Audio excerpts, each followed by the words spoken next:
СМИ появилась информация со ссылкой на вас, что вы ведете активные переговоры о возможной поездке в Крым. Можете рассказать поподробнее? Вы пишете, что эти переговоры уже идут 1,5 года, но у вас появилась надежда, что это может произойти?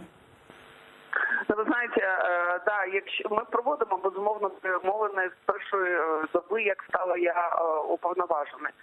Різні періоди співпраці і з уповноваженою з прав людини Російської Федерації пані Москалькової, і з іншими органами, міжнародними в тому числі, які представляють в Україні і ООН, і ОБСЄ, і Міжнародний Червоний Хрест, в тому числі комітети, в тому числі і Дуні Мієвич. Але на сьогоднішній день ми переконалися в тому, що я думаю, що все ж таки наміри чимось завершаться.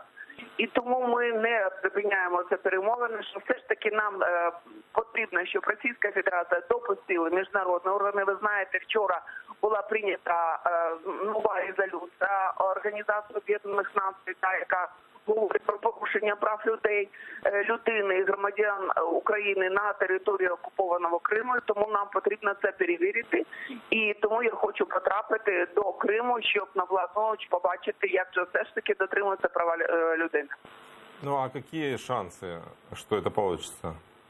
Ви знаєте, я б хотіла, щоб ми ці шанси зараз не вимірювали, тому що якщо ми говоримо про такі можливості, то потрібна тиша.